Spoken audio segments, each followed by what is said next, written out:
Hi everyone, my name is Leah, and I'm a senior at Newtonbrook.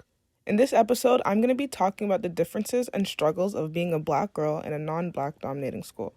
We'll be right back after this quick message.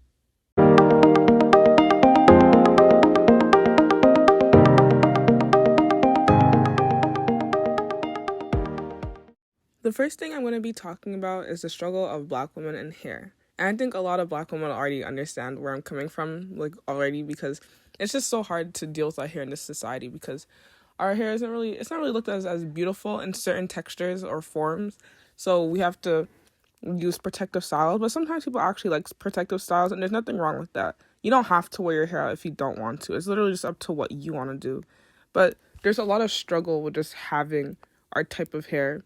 Like a bad day for a black girl, or a bad hair day for a black girl is way different than a bad hair day for another ethnicity because our hair it's way more hard to manage on just every level because of the texture, and the thickness could also play a part into it. And it's not to say that other people can't struggle with their hair, but black people just have a very big struggle with their hair, especially black women, because we don't typically cut our hair as often as men do.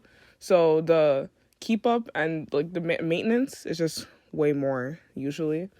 And in a high school where there's not as many black people, it kind of it puts pressure on you to always have your hair done or always have your hair looking nice, even though sometimes it could be kind of hard because everyone's hair they don't need to put in that much effort for their hair to look good.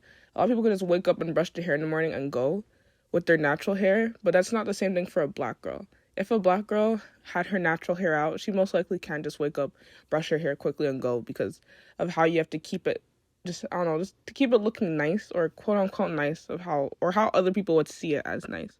I remember one time in grade 9, a teacher told me that if we ever had a bad hair day at school, then we just need to throw our hair up in a ponytail. But obviously, that's not, it's not inclusive. That's not how it works for all of us. And she's saying how we can't wear hoodies and stuff like that. And I get her point. I'm not bashing her or anything, but it's not the same because we can't just put our hair in a ponytail and go. That's not how it works. For some people, for some black women, they could do that because maybe their hair has enough length or the hair, the texture of it isn't as hard maintenance, but sometimes or most cases you can't do that, and it just makes it kind of hard. But that's it for that topic. We're gonna go on a quick break, and after I'll see you guys again.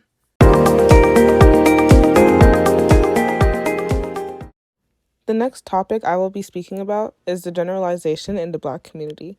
People have been putting down black girls by saying things like black girls are ghetto, black girls are loud, or black girls are ratchet. But then they back up their claims by saying things like, oh, the black girls at my school are loud, or the black girls that I've met are ghetto. And after that, brings people, a lot of people together saying oh, yeah, the black girls at my school are loud too. Now that creates a generalization because now everyone's saying that, and after everyone's going to believe it. And after that just paints an image over black women that, oh, all black women are ghetto, or all black women are ratchet, which isn't fair because obviously all women are different. All black women are different. All black men are different. All whatever color you are, everyone's different. Nobody's the same. And your skin color doesn't define who you are.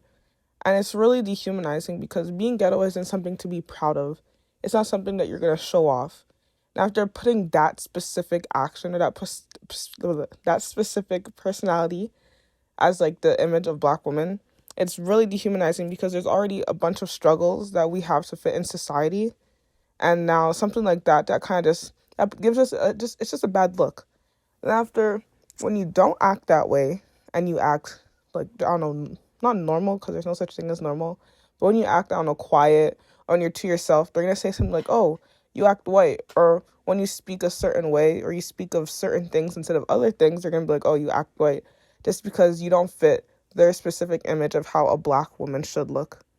And it's not a good thing to do because it just teaches people I don't know, it just teaches people how, not teaches, it influences people to think the exact same thing that you're trying to say, and it's not fair to other people because not everybody acts like that. But that's the end of that discussion, and we're going to be having a quick water break, and I'll be right back, guys.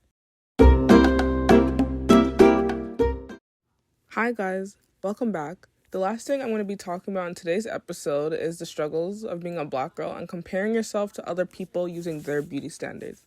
At the end of the day, everybody is beautiful, and there's no such thing as a specific look for beauty because everybody is beautiful in their own way. And Black women often, I'm not saying that other ethnicities don't also have their struggles, and maybe even the ethnicities that are the beauty standards have their struggles. I'm not saying that they don't have them, but Black women also have them, and that's what I'm going to be talking about, because as a Black woman myself, I know that I've gone through these things.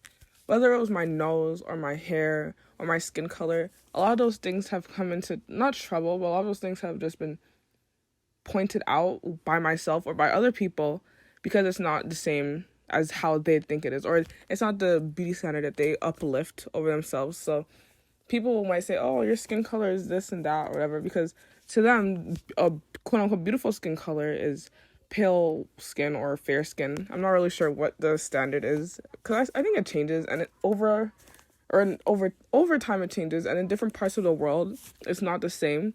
But when you're in a school where there's not that many Black girls, it kind of puts, I don't know, it kind of makes the image like specific of what beauty is. And a lot of times people say bad things about, oh, noses or hair types, or maybe people uplift only certain type of things, like, oh, I always want a small nose, or people saying, oh, I hate having a big nose, and it kind of influences you to think that the things that you have aren't beautiful. But everybody's beautiful. And there's no such thing as a standard, and you should just uplift yourself to your own standard. And if you want to look a different way, there's nothing wrong with that. You could change yourself to look how you want to, but at the end of the day, everyone's beautiful just how they are. But that's all we'll be discussing for today. Quick reminder that everybody is beautiful and should love themselves just the way they are. Thank you for listening to my podcast. Please like and subscribe, and don't forget to turn on your post notification button. Bye!